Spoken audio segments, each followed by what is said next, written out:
Hello, everyone, and welcome to HBCU Highlights, where we spotlight amazing HBCU graduates. We talk about what they're doing professionally, what they're doing in their community, and more.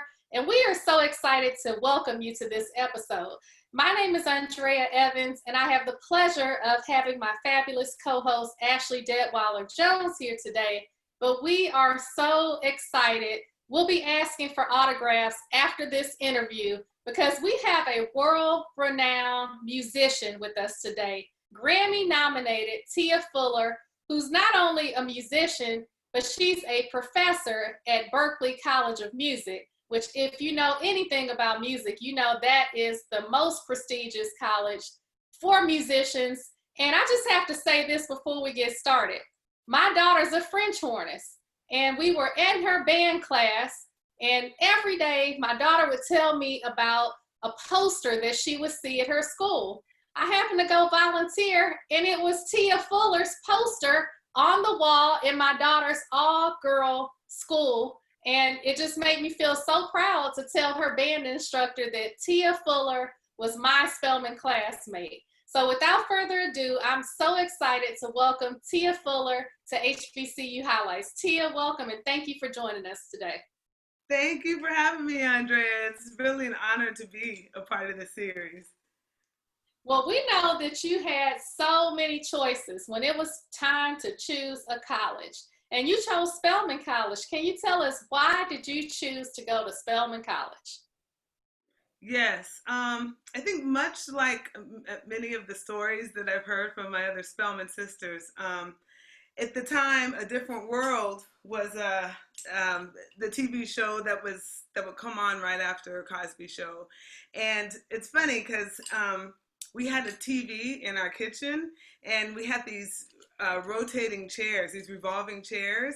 And there were so many epiphanies that I had being in these revolving chairs now, like in retrospect. And one of them was playing the saxophone. I remember like twirling around in it and then being dizzy, and then it just coming to me like, I want to play the saxophone.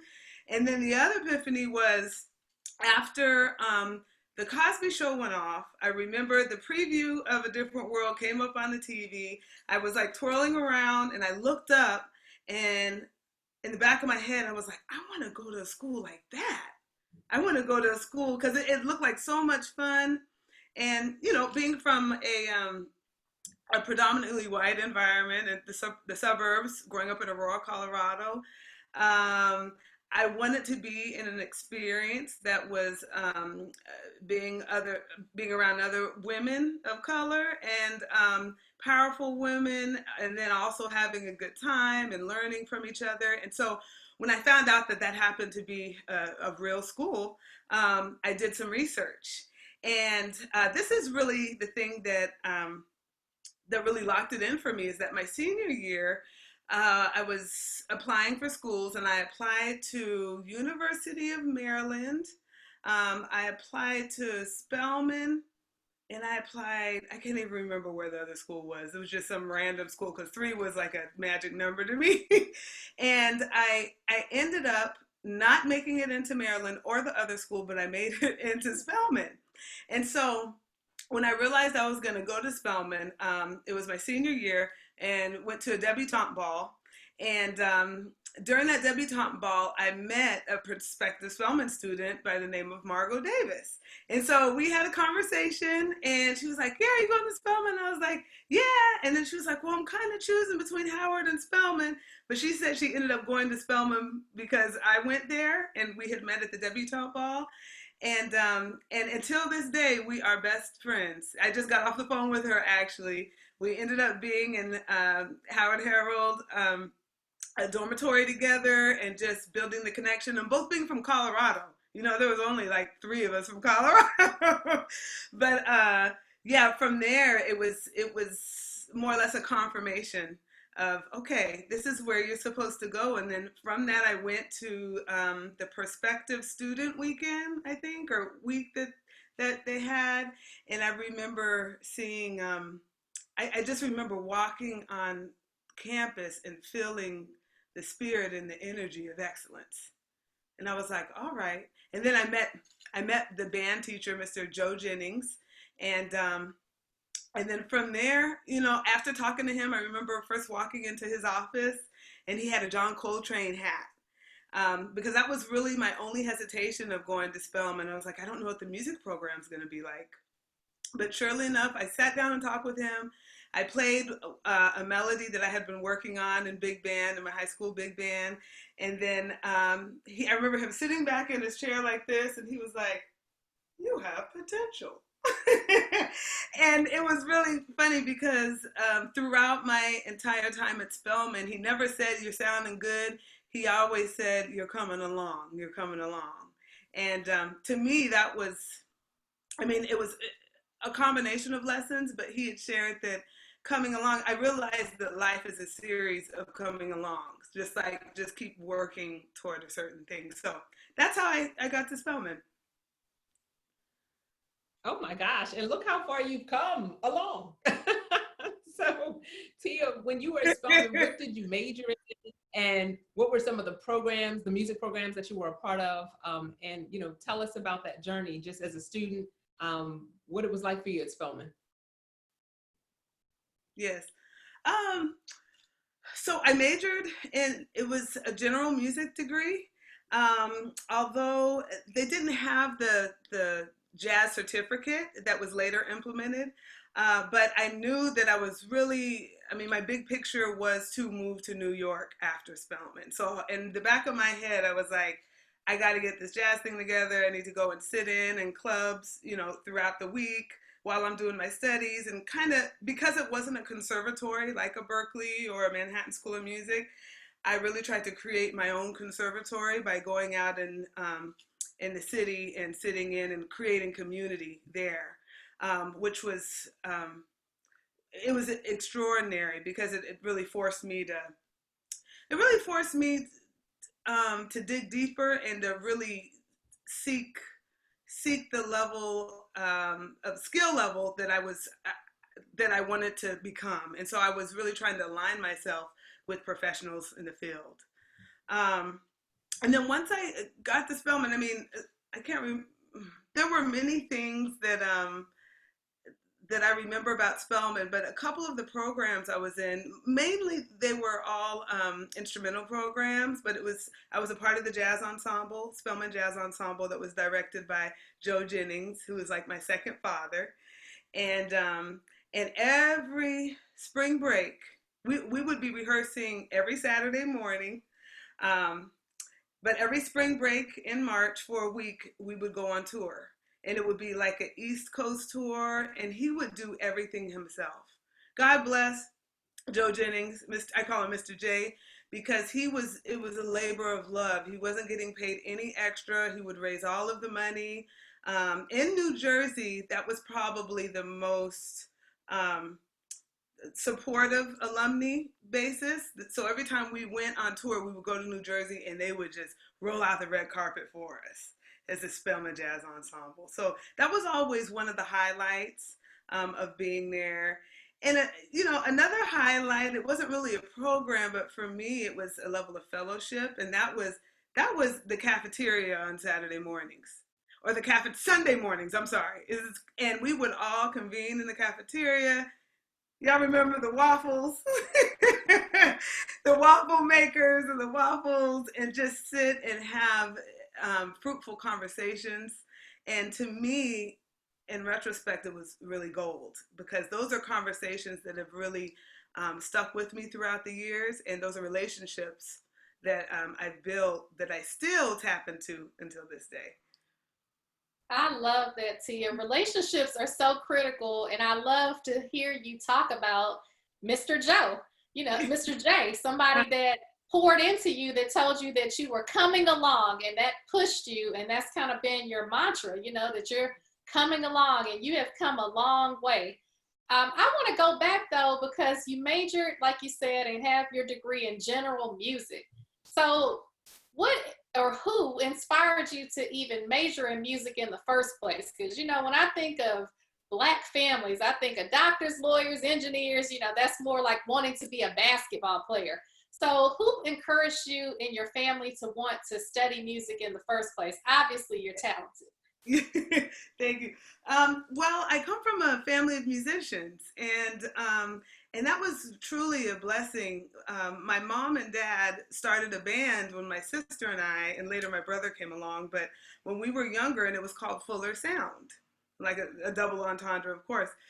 And my dad plays bass, and my mom sings. And so, growing up in that household that was rich and full of not only music but the arts.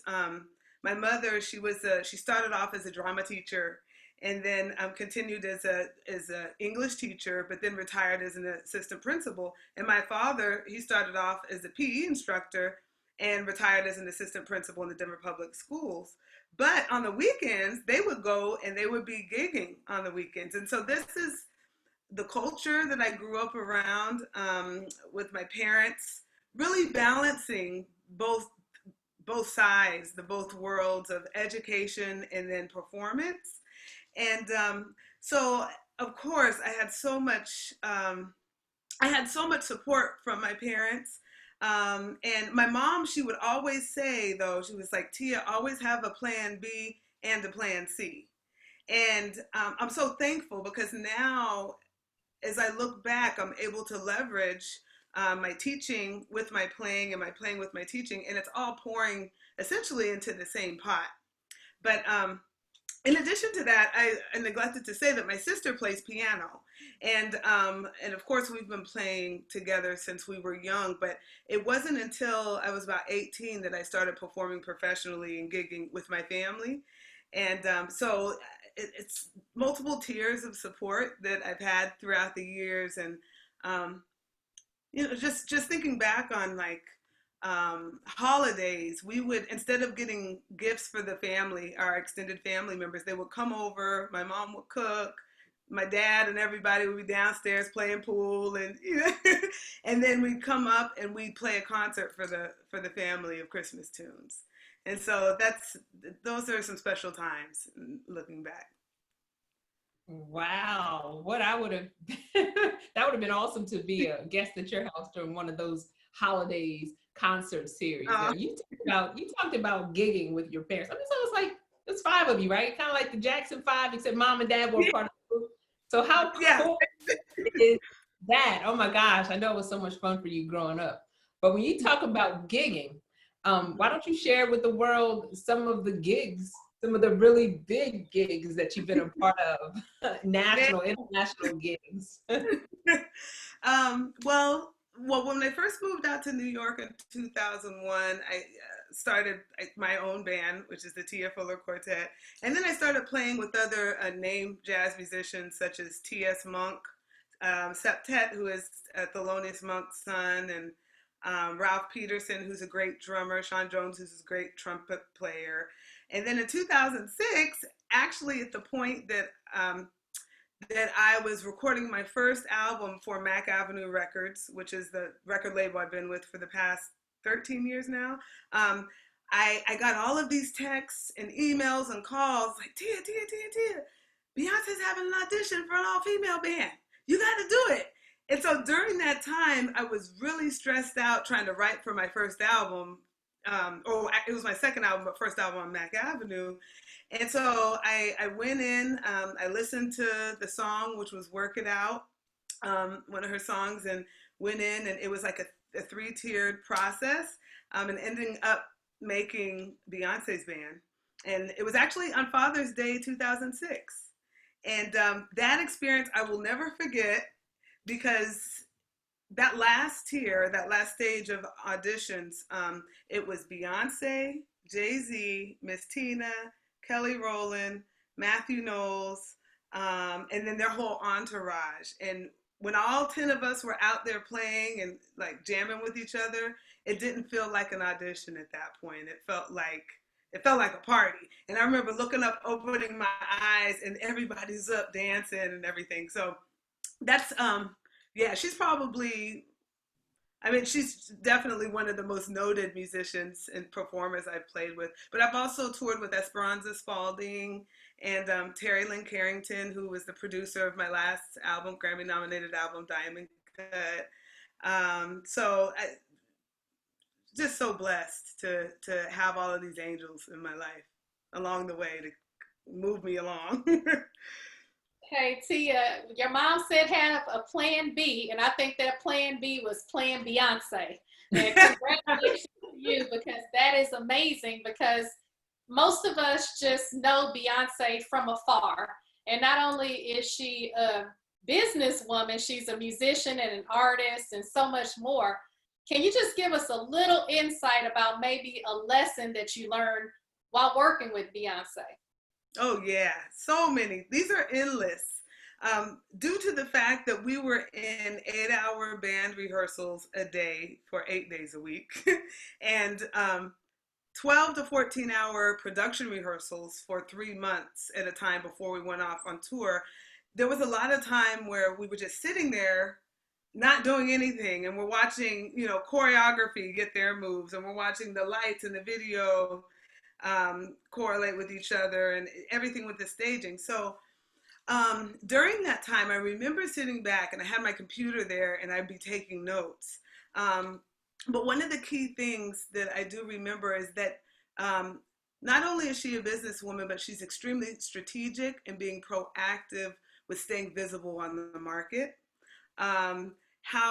If she's not on tour, then she either has a video out, or she has a song, or she's going to be in a movie, but she was always staying at least 7 steps ahead of where she was. And this has been a lesson that not only have I implemented into my career, but that I share with my students. And it's this phrase that I just drill into them, but it's be proactive in your preparation to create smooth transitions, not only in music, but in life, and allowing for music to really be a manifestation of our life. And so many things from that experience, also how to create like a cohesive set list as a performer, because as a jazz musician, sometimes we get in the mindset of just spontaneity and the artistry, which is the most important thing, but we forget about the audience. And we sometimes as jazz musicians just we don't take into consideration the performance element of, okay, how am I looking on stage? What is my body, posture? How am I creating a set list, like the song after what song to tell a story? And so I've learned from her also to create a theme, something that people can attach themselves to. Especially with the music that I play, it's largely instrumental, and there's no lyrics, there's no words. So creating some sort of theme so that people can attach themselves to and create some sort of relevance to themselves with the experience. So I'm sure those who are watching may want to know what a Grammy award-winning saxophonist who is a part of Beyonce's girl band sounds like. Would you be willing to play a tune for us? Sure. What do you all want to hear? You want to hear something fast? You want to hear something slow? Oh, whatever you want us to feel. Okay. And while you're setting up, I'm just thinking how you said that University of Maryland didn't accept you. And I know you had a big concert at University of Maryland that was sold out. So I bet that when they paid you to come to University of Maryland, they regretted that. But I'm so glad that Spelman said yes, because you are our fabulous Spelman sister about to play for us. So this is amazing. Thank you, Andrea. Okay, this is a Cole Porter composition. It's one of my favorites, and I did an arrangement on my recent album. But this is dedicated to the both of you, because you all are just so beautiful, and I'm just really excited to reconnect with you via this platform. And this is entitled "I Love You." Oh, thanks.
feel the love. Couldn't you feel it, Ashley? Yeah, singing. That was so beautiful, and you are amazing, and you are a professor. So just being a professor inherently is giving back, because you're a professional musician and it's not like you have to teach. Tell us what inspired you to get a job as a professor at Berklee College of Music. Ooh, yeah, that's a great question, and I think it's a great transition from the Beyoncé question, because I do remember. Well, I went to grad school at University of Colorado at Boulder for. I got my master's in jazz pedagogy and performance, and at that point, I had an offer to go into the school system in Colorado and start teaching immediately after grad school. But I knew in the back of my head, I didn't want to teach out of rhetoric, but I wanted to teach out of experience. And so fast forward the tape, we're at it's at Berklee, or I'm sorry, we're at Beyonce's band, and I remember being in rehearsal, and I was sitting there, and this is the second, probably the third year I had been touring with her, and I was sitting there, and at that point, I told myself, I was like, this isn't it. Like, so many people were saying, oh my God, you made it, you're touring with Beyonce.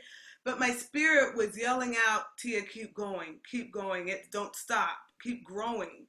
And it came to a point where I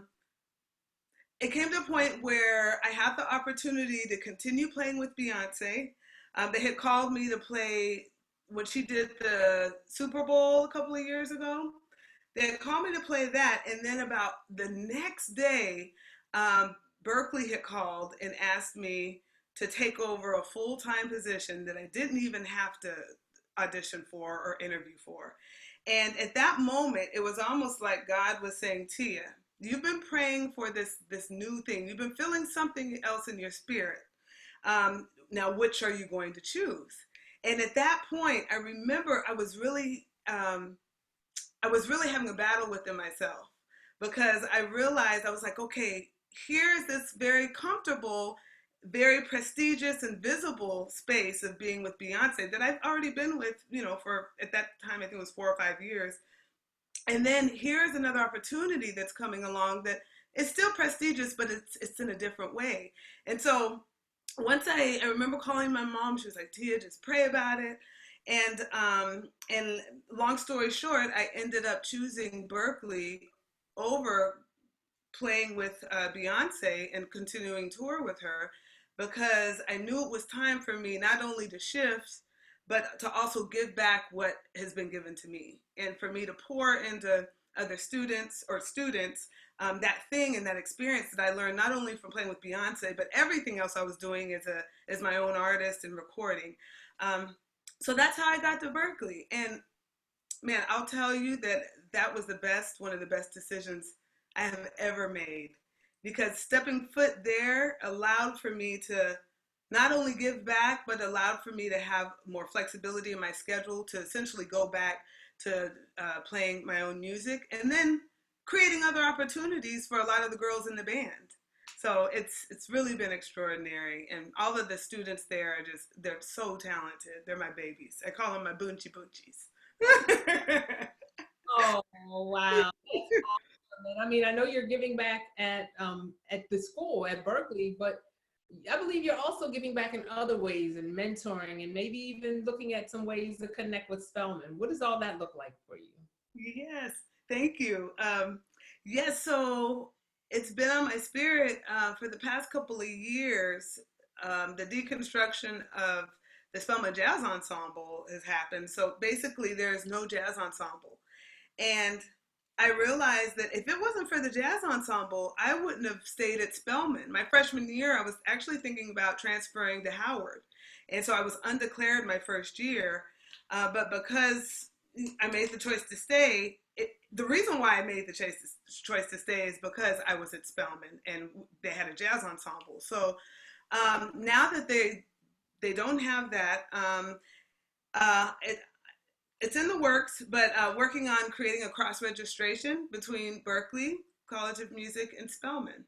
and reintegrating and implementing not only the jazz program, but a general music program that's focusing on jazz, hip hop, R&B, hopefully electric music, anything that is reflective of Berklee, because Berklee has a wide span of like 500 ensembles with different ensembles and different genres of music. So that's my first thing.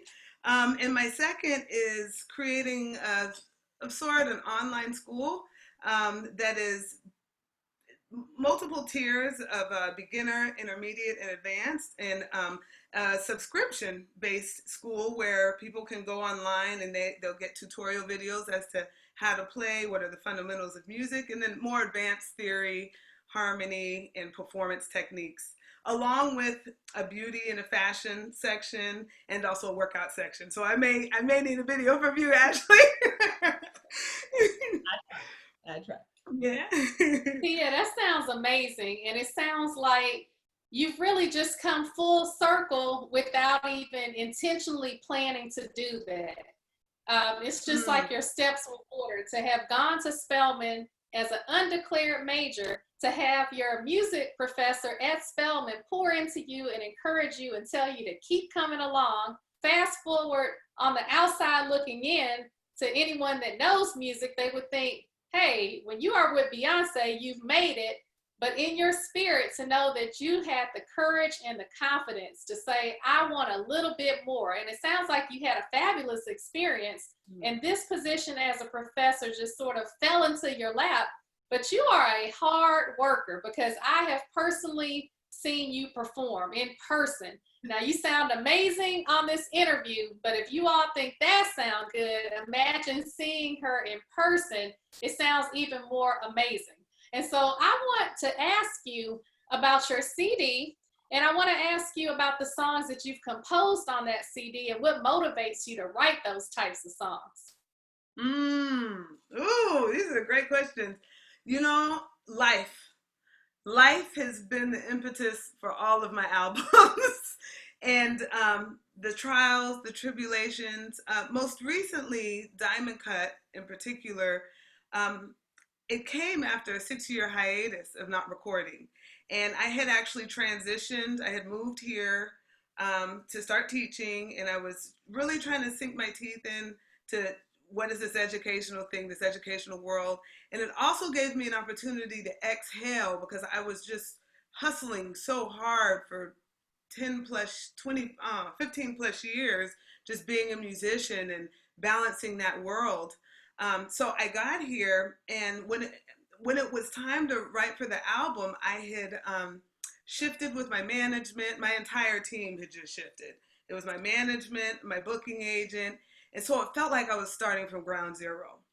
And that was the whole theme for Diamond Cut. And essentially, this term diamonds kept coming to me when I was writing, and I realized it directly correlated with this process of becoming a diamond, and it moving in 3 different phases of, okay, a diamond, upon inception, a diamond does not look like a diamond. It looks like a piece of coal.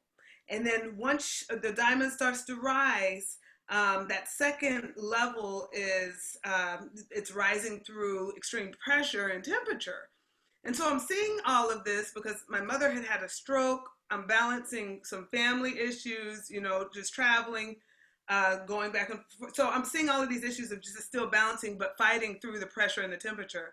And then the third level really became apparent to me when that third level is once you reach the top, or a diamond reaches the top of the Earth's surface, it doesn't shine, but it's supposed to reflect the light.